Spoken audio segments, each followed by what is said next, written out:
করি যে ধরেন বিএনপি বলি বা জামায়াত তো আছেই, বিএনপি বলি বা আরো অন্যান্য অনেক দল, এমনকি আপনার দলের অনেকের মুখেও শোনা যায় মানে আপনি এত সবসময় মানে আল্লাহ রাসূলের নাম নেন সবসময়, আপনার সাথে আগেও যখন কথা হয়েছে বা এখনো, জি। কিন্তু আপনাকে গডফাদার বলে। এটি কেন বলে?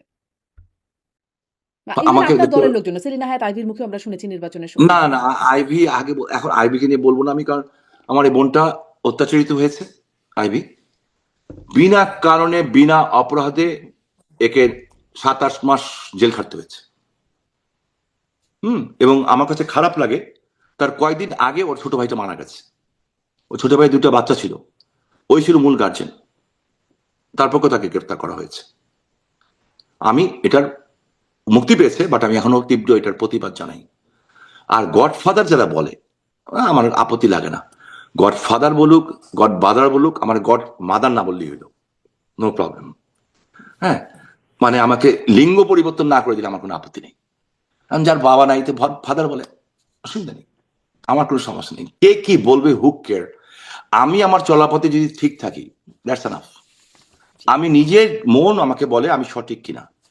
আমি যদি আমার নিজের মন সঠিক বলে, আপনি জার্নালিস্ট, আপনার প্রশ্নে আমি খুব ক্ষিপ্ত হয়ে গেলাম, ধরেন কথা কথা আমি একটা প্রশ্ন করলেন, আপনি আপনার বলে ক্ষিপ্ত হলাম।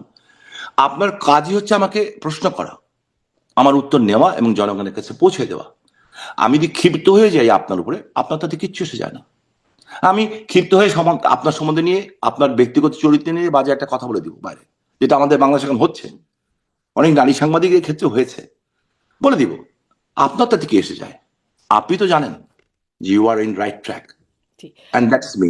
এখন ধরেন দেখা যায় যে মানে আপনার কয়েকটা ছবি মাঝখানে আসছে দুবাইতে আপনি মানে বিলাসবহুল গাড়ি চালাচ্ছেন বা বিভিন্ন জায়গায় বেশ বিলাসবহুল জায়গায় বলবো যে আপনাকে দেখা যাচ্ছে, যেখানে আপনার নেতা কর্মীরা দেশে আপনি বলছিলেন কিভাবে আছে, কষ্টে আছে, তারা অনেকেই আছে যারা মানে উকিলের পয়সাটাও দিতে পারছে না, এই অবস্থায় আছেন। তো তাদের কাছে আসলে কি বার্তা যায় যে আপনাদেরকে যখন এভাবে দেখে? দেখেন গাড়ির ছবি যেটা দেখা যাচ্ছে, ওই গাড়ির ছবি আমি গতবার যখন আমেরিকাতে এসেছি, তার আগের বার যখন এসেছি তখনকার ছবি। আমার ম্যারেজ ডে ছিল, আমার ভাগনা, আমার খুব শখ ওই গাড়ি চালানোর ছিল। তা আমার ভাগনা আমার জন্য ওই গাড়িটা গিফট করে না, ও বলেছে তুমি আজকে এটা তোমার জন্য আমি ভাড়া করে নিয়েছি, তুমি চালাও এটা। এটা হলো ওইটা। আমার নাতির জন্মদিন, দুবাই মলে আপনিও গেছেন, হুম। অবভিয়াসলি গেছেন আমার মনে হয়, ওখানে ফ্রি গাড়ি পাওয়া যায়। ওই যে দোকানে দোকানে ঘোরায়, ডাক দিলে আসে, ফ্রি, পয়সা নেয় না। ওইটার মধ্যে আমার নাতি উঠতে চেয়েছে, আমি ওকে উঠিয়েছি। ঠিক আছে, আমি দুবাইও থাকি না, আমি দুবাই থেকে অনেক দূরে থাকি, আজবনে থাকি। হ্যাঁ, যেখানে অত হাই প্রোফাইল থাকি না। আর কিছু কিছু জায়গায় আমি কোথাও লুকাই না। আমি যেই দিন দেশ ছেড়েছি তার দিন থেকে আমি ওপেন। নিজামুদ্দিন আলম মাজারে যে আমি নেত্রীর জন্য দোয়া পড়েছি, ওপেন। বিকজ আমি কাউকে ভয় করি না, আল্লাহ ছাড়া ভয় করি না। আমি চুরি করিনি, ডাকাতি করিনি, ছিনতাই করিনি।